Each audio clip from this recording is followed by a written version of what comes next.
Halo Sobat Geopolitik. Selamat datang kembali di channel ini.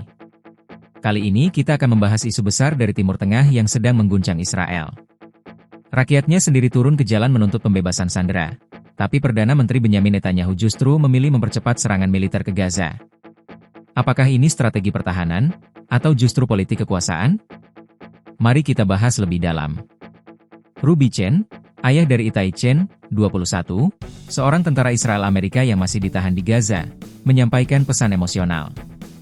Kembalilah ke meja negosiasi.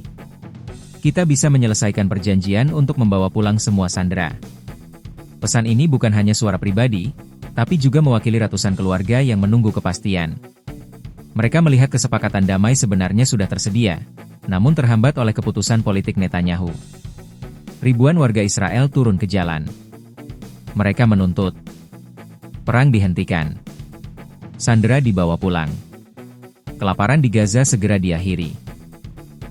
Seorang demonstran bernama Charmen, 58, mengatakan, "Kami hanya ingin menghentikan perang, membawa pulang sandera, dan menghentikan kelaparan di Gaza.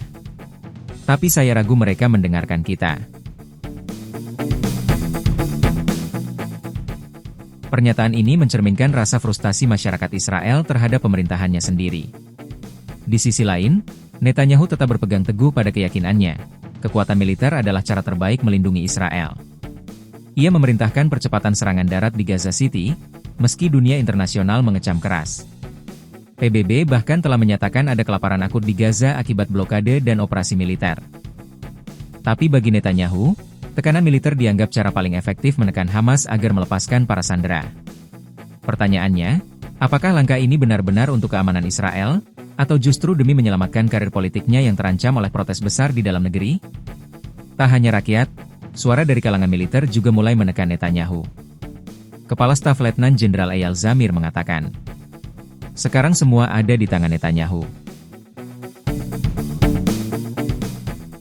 Pernyataan ini menegaskan bahwa keputusan kunci mengenai sandera, perang, dan masa depan Israel ada di tangan satu orang. Artinya, jika Netanyahu tetap menolak negosiasi, maka ratusan sandera bisa terancam, dan perang akan semakin brutal. Banyak analis menilai bahwa sikap keras Netanyahu bukan semata strategi militer, tapi juga manuver politik. Netanyahu menghadapi krisis legitimasi setelah perang yang berkepanjangan. Demonstrasi besar menekan posisinya. Jika ia tampak lemah di hadapan Hamas, karir politiknya bisa runtuh. Inilah dilema, menyelamatkan sandera bisa jadi langkah populer, tapi juga berisiko dianggap tunduk pada Hamas. Sedangkan melanjutkan perang bisa menguatkan citra pemimpin tegas, meski dengan harga mahal, korban sipil, kecaman internasional, dan penderitaan rakyat. PBB mengecam kelaparan di Gaza. Komunitas kemanusiaan menyerukan gencatan senjata segera. AS dan negara barat terjebak dalam dilema mendukung Israel tapi juga mengkritik bencana kemanusiaan. Dunia kini melihat bahwa Israel bukan hanya berperang dengan Hamas, tapi juga dengan opini global. Kisah ini memperlihatkan bahwa perang di Gaza tidak hanya soal militer, tapi juga soal politik internal Israel, tekanan publik, dan reputasi seorang pemimpin. Netanyahu kini berdiri di persimpangan jalan. Apakah ia akan mendengar suara rakyatnya sendiri dan menyelamatkan para sandera? Ataukah ia akan terus memilih jalan perang, meski itu berarti mengorbankan rakyat sipil dan menambah daftar kecaman internasional? Bagaimana menurut kalian, Sobat Geopolitik?